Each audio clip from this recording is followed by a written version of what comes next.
नमस्कार, स्वागत है आपका। साथों में आपके आहाना पुंज। आज हमारी खास पेशकश एशियन स्पेशल में हम बात करेंगे कॉल मर्जिंग से हो रही साइबर ठगी के बारे में। आपको ये जानकारी दे दें कि देश में साइबर फ्रॉड लगातार देखने को मिल रहा है और ये जो ठग हैं नए नए तरीके भी अपनाते हैं। डिजिटल अरेस्ट है, सेक्सटॉर्शन है, यहाँ अलग अलग तरीके जो है देश के अलग अलग हिस्सों में अपनाए जाते हैं। कई मामले इसके सामने आ चुके हैं जिसमें फंस कर बहुत से लोग अपनी जमा पूंजी गंवा चुके हैं। इसके बाद साइबर ठगों ने अब कॉल मर्जिंग का स्कैम अपनाया है। ठग अनजान नंबर से आपको फोन करते हैं, बात करते हैं और फिर दूसरी कॉल को मर्ज करके खाते खाली कर लेते हैं बिना ओटीपी या कोई जानकारी आपसे लिए। ये फ्रॉड हो जाता है। अब कैसे कैसे ये पूरा मामला होता है, कई राज्यों में ये मामले देखने को मिले हैं। नेशनल पेमेंट्स यहां पर कॉर्पोरेशन ऑफ इंडिया की यूपीआई ने भी इससे बचने की एडवाइजरी तक जारी कर दी है। क्या कुछ इसमें खास रहने वाला है, ये जानने के लिए हमारी रिपोर्ट्स देखिए।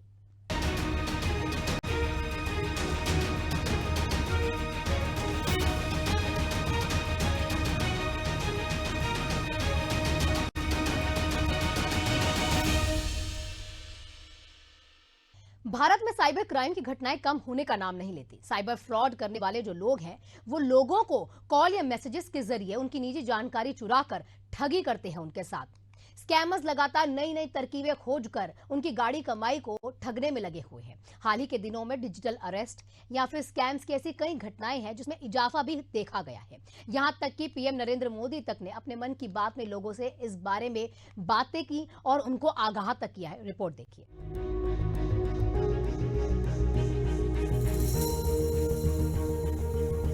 देश में साइबर क्राइम के मामले तेजी से बढ़ना काफी चिंताजनक है। Indian cyber crime coordination centre के मुताबिक अगले साल भारतीय साइबर ठगी में 1.2 लाख करोड़ रुपए गंवा सकते हैं। ये ठगी ज्यादातर चीन से होती है और फ्रॉड करके वसूली गई रकम को देश से बाहर ले जाया जाता है। आने वाले साल में अवैध लेन देन के लिए इस्तेमाल किए जाने वाले म्यूल बैंक खाते ऑनलाइन वित्तीय घोटालों को बढ़ाने में सबसे ज्यादा योगदान करेंगे। इससे सावधान रहने की जरूरत है। साइबर ठग नित नए नए तरीकों से लोगों को चूना लगा रहे हैं। लोग साइबर ठगों के जाल में फंसकर अपनी जमा पूंजी लुटा बैठते हैं। साइबर फ्रॉड के शिकार होने वालों में छात्रों से लेकर बुजुर्ग, होम मेकर्स से लेकर कामकाजी महिलाएं, किसान से लेकर आईटी सेक्टर में काम करने वाले और बड़े बड़े पदों पर आसीन पेशेवर भी शामिल हैं। स्कैमर साइबर फ्रॉड करने के लिए ऐसे जाल बिछाते हैं कि पढ़े लिखे और जागरूक लोग भी उनके चंगुल में फंसकर लाखों करोड़ों रुपए गंवा देते हैं। साइबर अपराधियों ने डिजिटल अरेस्ट को भी ठगी का हथियार बनाया है। दरअसल डिजिटल अरेस्ट ब्लैकमेल करने का एक एडवांस तरीका है। डिजिटल अरेस्ट स्कैम के शिकार वही लोग होते हैं जो अधिक पढ़े लिखे और अधिक होशियार होते हैं। डिजिटल अरेस्ट का सीधा मतलब ऐसा होता है कि कोई आपको ऑनलाइन धमकी देकर वीडियो कॉलिंग के जरिए आप पर नजर रख रहा है। डिजिटल अरेस्ट के दौरान साइबर ठग नकली पुलिस अधिकारी बनकर लोगों को धमकाते हैं और अपना शिकार बनाते हैं। इस दौरान वे लोगों को वीडियो कॉल पर लगातार बने रहने के लिए कहते हैं और इसी बीच केस को खत्म करने के लिए पैसे भी ट्रांसफर करवाते हैं। डिजिटल अरेस्ट की शुरुआत एक मैसेज या फोन कॉल के साथ होती है। डिजिटल अरेस्ट करने वाले ठग लोगों को फोन करके कहते हैं कि वे पुलिस डिपार्टमेंट या इनकम टैक्स डिपार्टमेंट से बात कर रहे हैं। बता दें कि भारत के प्रधानमंत्री नरेंद्र मोदी ने अक्टूबर 2024 में मन की बात कार्यक्रम में भारतीयों को डिजिटल गिरफ्तारी के नाम पर ऑनलाइन धोखाधड़ी के प्रति आगाह किया था। मेरे प्यारे देशवासियों, मैं आपको एक ऑडियो सुनाता हूं। हेलो। सर नमस्ते सर। नमस्ते। सर बोलिए सर। देखिए, ये जो आपने एफआईआर नंबर मुझे सेंड किया है, इस नंबर के खिलाफ 17 कंप्लेंट्स हमारे पास। आप ये नंबर यूज कर रहे हैं? मैंने नहीं यूज करता हूँ सर। अभी कहाँ से बात कर रहे हो? सर कर्नाटका सर, वो घर में हूँ सर। ओके, इसके लिए आप अपनी स्टेट में रिकॉर्ड करवाइए ताकि ये नंबर ब्लॉक कर दिया जाए, फ्यूचर में आपको कोई प्रॉब्लम ना हो। ओके? Yes sir. अभी मैं आपको कनेक्ट कर रहा हूँ, ये आपका इन्वेस्टिगेशन ऑफिसर है। आप अपनी स्टेट में रिकॉर्ड करवाइए ताकि ये नंबर ब्लॉक कर दिया जाए। Okay? Yes sir, yes sir, yes sir. अब बताइएगा मैं किसके साथ बात कर रहा हूँ। अपना आधार कार्ड मुझे शो कीजिएगा वेरीफाई करने के लिए। बताइएगा सर मेरे पास अभी नहीं है sir Aadhaar card sir, please sir. Phone आपके फोन में है? नहीं सर। फोन में आधार कार्ड की पिक्चर नहीं है आपके पास? नहीं सर। नंबर याद है आपको? सर नहीं है सर, नंबर भी याद नहीं है सर। हमने सिर्फ वेरीफाई करना है, ओके? वेरीफाई करने के लिए नहीं सर। आप डरिए ना, डरिए ना। अगर आपने कुछ नहीं किया तो आप डरिए ना। हाँ सर, हाँ सर। अगर आपके पास आधार कार्ड है तो मुझे दिखा दीजिए वेरीफाई करने के नहीं लिए। सर, नहीं सर, मैं गांव को आया था सर, घर में है सर। Okay, coming. जय हिंद। इस व्यक्ति के वन साइड वीडियो का रिकॉर्ड करो as per the protocol, okay? ये ऑडियो सिर्फ जानकारी के लिए नहीं, ये कोई मनोरंजन वाला ऑडियो नहीं है। एक गहरी चिंता को लेकर के ऑडियो आया है। आपने अभी जो बातचीत सुनी वो डिजिटल अरेस्ट के फरेब की है। ये बातचीत एक पीड़ित और फ्रॉड करने वाले के बीच हुई है। डिजिटल अरेस्ट के फ्रॉड में फोन करने वाले कभी पुलिस, कभी सीबीआई, कभी नारकोटिक्स, कभी आरबीआई, ऐसे भांति भांति के लेबल लगाकर बनावटी अधिकारी बनकर बात करते हैं और बड़े कॉन्फिडेंस के साथ करते हैं। ऐसे फोन करने वाले स्कैमर्स ये कहते हैं कि आपके पैन और आधार का इस्तेमाल करते हुए तमाम चीजें खरीदी गई है या फिर मनी लॉन्ड्रिंग की गई है। कई बार यह भी दावा किया जाता है कि वे कस्टम विभाग से बोल रहे हैं और आपके नाम से कोई पार्सल आया है जिसमें ड्रग्स या प्रतिबंधित चीजें हैं। इसके बाद वे वीडियो कॉल करते हैं और सामने बैठने के लिए कहते हैं। इस दौरान किसी से बात करने, मैसेज करने और मिलने की इजाजत नहीं होती। इस दौरान जमानत के नाम पर लोगों से पैसे भी मांगे जाते हैं। इस तरह लोग अपने ही घर में ऑनलाइन कैद होकर रह जाते हैं और इसे ही डिजिटल अरेस्ट कहा जाता है। मैं आपको बताता हूं ये फ्रॉड करने वाली गैंग काम कैसे करती है, ये खतरनाक खेल क्या है, आपको भी समझना बहुत जरूरी है, औरों को भी समझाना उतना ही आवश्यक है। पहला दाव आपकी व्यक्तिगत जानकारी, वो सब जुटा करके रखते हैं। आप पिछले महीने गोवा गए थे, है ना? आपकी बेटी दिल्ली में पढ़ती है ना? वे आपके बारे में इतनी जानकारी जुटा कर रखते हैं कि आप दंग रह जाएंगे। दूसरा दाव, वहां का माहौल पैदा करो। वर्दी, सरकारी दफ्तर का सेटअप, कानूनी धाराएं, वो आपको इतना डरा देंगे, फोन पर बातों बातों में आप सोच भी नहीं पाएंगे। और फिर उनका तीसरा दाव शुरू होता है। तीसरा दाव, समय का दबाव, अभी फैसला करना होगा वरना आपको गिरफ्तार करना पड़ेगा। ये लोग पीड़ित पर इतना मनोवैज्ञानिक दबाव बना देते हैं कि वो सहम जाता है। डिजिटल अरेस्ट के शिकार होने वालों में हर वर्ग, हर उम्र के लोग हैं। डिजिटल अरेस्ट से बचने के रास्ते की बात करें तो इससे बचने का आसान रास्ता जानकारी है। इसकी शुरुआत ही आपके डर के साथ होती है। ऐसे में यदि आपके पास भी इस तरह की धमकी वाले फोन कॉल आते हैं तो आपको डरने की जरूरत नहीं है। कोई कॉल करके धमकाता है तो डरे नहीं, बल्कि डट कर सामना करें, क्योंकि यदि आपने कोई पार्सल मंगवाया ही नहीं तो फिर डरने की जरूरत नहीं है। ऐसे कॉल आने पर तुरंत पुलिस में शिकायत करें। यदि कोई मैसेज या ईमेल आता है तो उसे सबूत के तौर पर पुलिस को दें। यदि किसी कारण आपने कॉल रिसीव कर लिया और आपको वीडियो कॉल पर कोई धमकी देने लगा तो स्क्रीन रिकॉर्डिंग के जरिए वीडियो कॉल को रिकॉर्ड करें और शिकायत करें। किसी भी कीमत पर डरे नहीं और पैसे तो बिल्कुल भी ना भेजें। कभी भी आपको इस तरह का कोई कॉल आए तो आपको डरना नहीं है। आपको पता होना चाहिए, कोई भी जांच एजेंसी फोन कॉल या वीडियो कॉल पर इस तरह पूछताछ कभी भी नहीं करती। मैं आपको डिजिटल सुरक्षा के 3 चरण बताता हूं। ये 3 चरण है: रुको, सोचो, एक्शन लो। कॉल आते ही रुको, घबराए नहीं, शांत रहे, जल्दबाजी में कोई कदम न उठाएं। किसी को अपनी व्यक्तिगत जानकारी न दें। संभव हो तो स्क्रीनशॉट लें और रिकॉर्डिंग जरूर करें। इसके बाद आता है दूसरा चरण।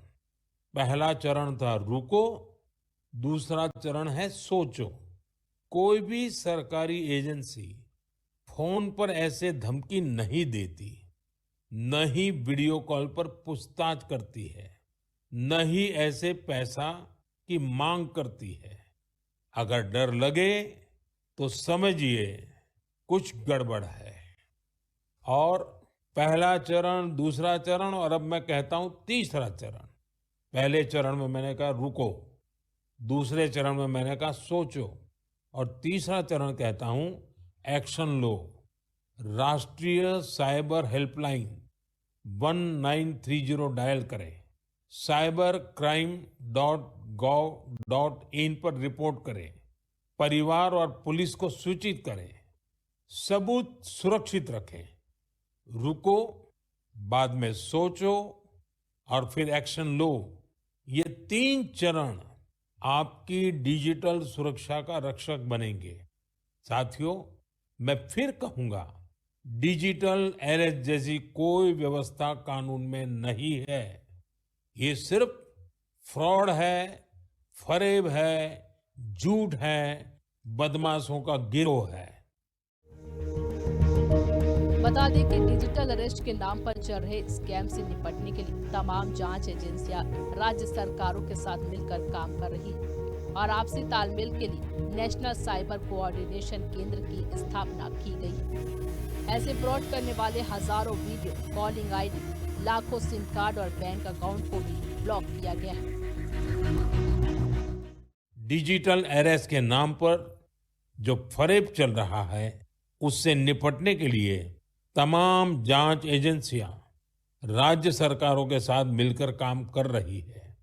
इन एजेंसियों में तालमेल बनाने के लिए नेशनल साइबर कोऑर्डिनेशन सेंटर की स्थापना की गई है।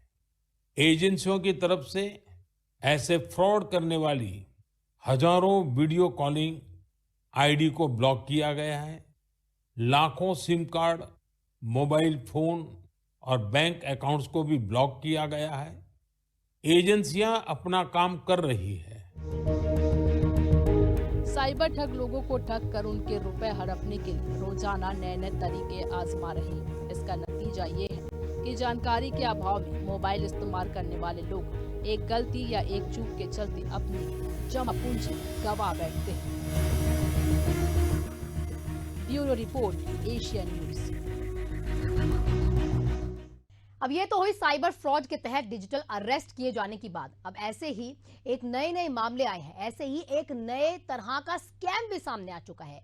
इसे कॉल मर्जिंग स्कैम का नाम दिया गया है। स्कैमर आपको कॉल करते हैं और बाद में ये कॉल मर्ज हो जाती है। ओटीपी हासिल कर लेते हैं जो बड़े बैंक का फ्रॉड है। यह कह सकते हैं कि यहाँ पर अगर वो कॉल मर्ज हो जाती है तो यहाँ पैसे आपके बैंक से निकल जाते हैं। अब मर्जिंग से बचने के लिए यूनिफाइड पेमेंट इंटरफेस ने यानी कि यूपीआई ने एक मैसेज जारी करके लोगों को आगाह किया है। क्या कुछ इसमें खास है, रिपोर्ट देखिए। साइबर क्राइम तेजी से अपने पांव पसार रहा है। आए दिन साइबर क्राइम से जुड़े मामले सुनने को मिल रहे हैं। साइबर अपराधियों ने ऑनलाइन फ्रॉड का एक नया तरीका निकाला है। अब वो लिंक नहीं भेजते, ना ही ओटीपी मांगते हैं। कहानी बनाकर आपका दिल बहलाते हैं और इस बात पर यकीन दिला देते हैं कि आपके फायदे की बात हो रही है। कॉल पर बात करते करते ही वो किसी तीसरे व्यक्ति का जिक्र करते हैं और आप उसकी कॉल जो है वो मर्ज करने की बात कहते हैं। आप जैसे ही नई कॉल को मर्ज करते हैं, आपके अकाउंट से पैसा निकल जाता है। इसी नए स्कैम का नाम है कॉल मर्जिंग स्कैम। आपको बताते हैं कि ये स्कैम क्या है। दरअसल इस तरह के फर्जीवाड़े में स्कैमर यूजर्स को कॉल मर्ज करने की सलाह देते हैं, फिर बिना किसी जानकारी के आपकी ओटीपी को हासिल कर लेते हैं, जो बड़े बैंक फ्रॉड की वजह बनता है। इस स्कैम के काम करने के तरीके को देखें तो स्कैम की शुरुआत एक अनजान नंबर से कॉल आने से होती है, जो कहता है कि उसे आपका नंबर किसी फ्रेंड से मिला है। फिर यह स्कैमर कहता है कि आपका फ्रेंड किसी दूसरे नंबर से कॉल कर रहा है। स्कैमर दबाव डालता है कि दूसरे नंबर से आ रही कॉल को मर्ज कर लो, और जैसे ही कॉल मर्ज होती है स्कैमर आपके बैंक की OTP वेरिफिकेशन कॉल से कनेक्ट हो जाता है। उसके बाद जैसे ही OTP शेयर होता है स्कैमर आपके बैंक अकाउंट से सारे पैसे खुद के फेक अकाउंट में ट्रांसफर कर लेता है। इस तरह से आप एक बड़े बैंक फ्रॉड का शिकार हो जाते हैं। दरअसल OTP हासिल करने के आमतौर पर 2 तरीके होते हैं, या तो मैसेज के जरिए आपके फोन पर OTP आता है या फिर आप OTP को कॉल के जरिए अपने फोन पर मंगा सकते हैं। व्हाट्सएप में भी ऐसा होता है। अगर आप कॉल पर OTP सुनना चाहते हैं तो दूसरा ऑप्शन सेलेक्ट करना होता है। OTP वाया कॉल की वजह से ये स्कैमर्स के लिए मुमकिन हो गया है। सबसे पहले आपकी बेसिक डिटेल्स लेकर आपका अकाउंट लॉगिन का प्रोसेस स्कैमर शुरू करते हैं। ये लॉगिन आपके व्हाट्सएप का हो सकता है, किसी दूसरे सोशल मीडिया का या फिर बैंक अकाउंट का भी हो सकता है। दूसरे स्टेप में स्कैमर्स आपको कॉल करते हैं और इनवाइट या जॉब के बारे में बताते हैं। आपको कहा जाता है कि आपका नंबर आपके दोस्त से मिला है और वही दोस्त आपको कॉल भी कर रहा है, आप उठा लें। हालांकि आपको कॉल अननोन नंबर से ही आएगा, क्योंकि वो कॉल आपके दोस्त की नहीं बल्कि OTP के लिए होती है। जल्दबाजी में आप ध्यान नहीं देंगे और कॉल पिक करके मर्ज कर देंगे। ऐसे में कॉल पर जो OTP बोला जा रहा है वो स्कैमर सुनकर तुरंत आपका अकाउंट एक्सेस कर सकता है। ये आपका बैंक अकाउंट भी हो सकता है या किसी दूसरा ऑनलाइन अकाउंट हो सकता है। एक बार स्कैमर को OTP मिल गया तो आपका बड़ा नुकसान हो सकता है। ऐसे कई स्कैम कॉल हाल ही में हो चुकी है। अभी आजकल काफ़ी एक फ्रॉड ट्रेंड में आ रहा है। इसमें जनरली ये होता है कि जो आपके बैंक के OTP या पासवर्ड होते थे वो आपको SMS के माध्यम से मिलते थे, और वही सेम पासवर्ड जब आप ट्रांजेक्शन करते हैं तो कॉल के माध्यम से भी प्राप्त होते हैं। तो फ्रॉडस्टर क्या करते हैं कि ये आपको कॉल करते हैं। सबसे पहले ये आपको बोलते हैं कि आपका बैंक का KYC नहीं हुआ है, आपको ये कॉल में उलझाए रखते हैं, और उसके बाद ये आपके अकाउंट से ट्रांजैक्शन चालू करते हैं। जब ट्रांजैक्शन चालू करते हैं, जिसमें ये आपके नेट बैंकिंग का उपयोग कर सकते हैं या आपके लिंक्ड ID पासवर्ड के थ्रू ये करते हैं, और जब ये ट्रांजैक्शन इनिशिएट होता है तो जो OTP होता है वो आपको कॉल के माध्यम से मिलता है, और कॉल को ये फिर बोलते हैं कि तुरंत मर्ज कर लीजिए ताकि आपका अकाउंट वेरीफाइड हो जाए। जैसे आप उस बैंक के OTP कॉल को मर्ज करते हैं इस फ्रॉडस्टर के कॉल के साथ में, आपका वो OTP इस फ्रॉडस्टर को भी मिल जाता है और उसके बाद आपके अकाउंट से पैसे गायब हो जाते हैं। तो इस तरीके के फ्रॉड से बचने के लिए जरूरी है कि आप कभी भी कॉल मर्जिंग या कॉल कॉन्फ्रेंस जो होता है वो अपने नोन या परिचित लोगों के साथ ही आपको करना है, और इस तरीके का फ्रॉड से आपको बचना है। साइबर फ्रॉड अन्य तरीकों के साथ ही डिजिटल अरेस्ट जैसे तरीके से भी कई लोगों को ठग चुके हैं। इसके बाद में सरकार ने भी लोगों को सावधान रहने के लिए कहा है। लोगों को ऐसे अन्य प्रकार के फ्रॉड से बचाने के लिए भी सरकार एजेंसियों और बैंकों के द्वारा सतर्क रहने के लिए कहा जा रहा है। वहीं कॉल मर्जिंग स्कैम के बारे में UPI की तरफ से भी लोगों को अलर्ट किया गया है। UPI ने अपने सोशल मीडिया अकाउंट पर मैसेज कर बताया है कि स्कैमर्स कॉल मर्ज करके कॉल मर्जिंग स्कैम के तहत OTP हासिल कर रही हैं, और इसी कारण अनऑथराइज्ड ट्रांजैक्शन के चांस बैंक अकाउंट से बढ़ जाते हैं। UPI ने हाल ही में इस धोखाधड़ी को लेकर एक महत्वपूर्ण अलर्ट जारी किया है, जिससे इस खतरनाक स्कैम के बारे में लोगों को जागरूक किया जा सके। इसमें बताया गया कि इस स्कैम में स्कैमर्स आपको किसी परिचित व्यक्ति के नाम से कॉल करके आपके बैंक अकाउंट की जानकारी हासिल कर लेते हैं। UPI ने यह भी अलर्ट जारी किया है कि यह धोखाधड़ी तेजी से फैल रही है और इसे लेकर सावधानी बरतने की जरूरत है। UPI ने कहा है कि अजनबी कॉल से सावधान रहें। अगर कोई अजनबी कॉल करता है और आपको मर्जिंग कॉल के लिए कहता है तो उसे पूरी तरह से नजरअंदाज करें। किसी भी परिस्थिति में बैंक से संबंधित कॉल्स को न लें और उसे मर्ज ना करें। अज्ञात नंबर से कॉल मर्ज ना करें। जब भी किसी अन्य स्रोत से कॉल मर्ज करने के लिए कहा जाए तो उसे छोड़ दें। इस तरह की कॉल्स को कभी एंटरटेन ना करें और डिस्कनेक्ट करके ब्लॉक भी कर दें। साथ ही जिस दोस्त के बारे में स्कैमर बात कर रहा है, आप डायरेक्ट उस नंबर पर कॉल करके वेरीफाई कर लें। ऐसा करके आप एक बड़े स्कैम से बच सकते हैं। यदि आपके बैंक या किसी परिचित से कॉल करने का दावा किया जाता है तो साझा करने से पहले शेयर की गई जानकारी को पहचान लें। OTP मिलने पर सावधान रहें। अगर आपको अपनी जानकारी के बिना कोई OTP प्राप्त हुआ तो तुरंत इसकी रिपोर्ट करें। आप 1930 पर कॉल करके अपनी शिकायत दर्ज कर सकते हैं, जिससे समय रहते कार्रवाई की जा सकेगी। समय पर रिपोर्ट करने से बैंक आवश्यक कदम उठा सकता है और आपको संभावित नुकसान से बचा सकता है। अपनी सतर्कता और जागरूकता के साथ इस तरह के स्कैम से सुरक्षित रहें और दूसरों को भी जागरूक करें। अपने बैंक खाते और अन्य महत्वपूर्ण ऐप्स को 2 फैक्टर ऑथेंटिकेशन यानी 2FA पर सक्रिय करें। इससे अगर कोई आपके पासवर्ड को जान भी ले तो वह बिना दूसरे प्रमाणीकरण के अकाउंट एक्सेस नहीं कर सकेगा। यदि आपको लगता है कि आपकी व्यक्तिगत जानकारी चोरी हो गई है तो आप एक साइबर क्राइम सेल से मदद ले सकते हैं और संबंधित अधिकारियों को सूचित कर सकते हैं। ओटीपी को किसी भी व्यक्ति के साथ साझा न करें और अपनी बैंकिंग जानकारी खासकर ओटीपी को कभी शेयर न करें। याद रखें, बैंक कभी भी आपसे फोन पर ओटीपी पूछने नहीं आएगा। इसके अलावा बैंकिंग एप्स का उपयोग करके सुरक्षित तरीके से किसी सुरक्षित नेटवर्क पर और कोई तीसरी पार्टी आपके डेटा को एक्सेस नहीं कर सकती। आधिकारिक एप्स और साइट्स का ही उपयोग करें। कॉल्स या मैसेज पर दिए गए लिंक पर क्लिक करने से बचें।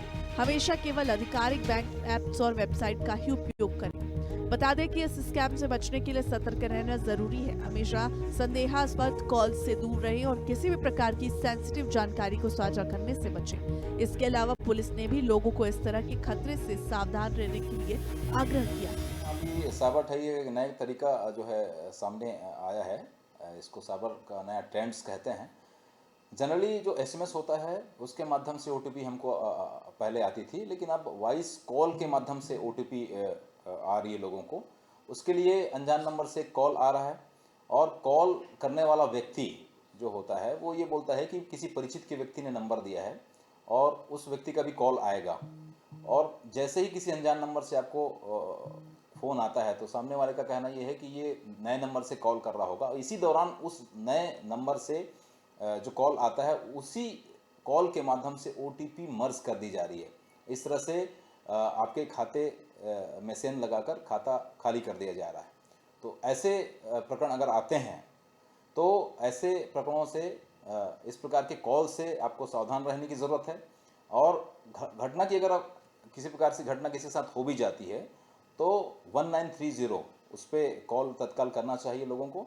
साथ ही साथ सेंट्रल गवर्नमेंट का जो रिपोर्टिंग पोर्टल है www.cybercrime.gov.in, इसमें तत्काल रिपोर्ट करनी चाहिए। बता दें कि ऐसे मामलों में यह भी बात सामने आई है कि लोगों ने फोन पर बात करते वक्त जरा सी असावधानी बरती है और उसे इसका खामियाजा भुगतना भी पड़ा है। इस तरह कॉल मर्ज के माध्यम से ठगी के मामले अब तक ज्यादा सामने आ चुके हैं। Bureau report, Asian news. इसी के साथ हमारी आज की खास पेशकश में फिलहाल इतना ही। कल फिर होगी आपसे मुलाकात। तब तक के लिए मुझे दीजिए इजाजत। नमस्कार।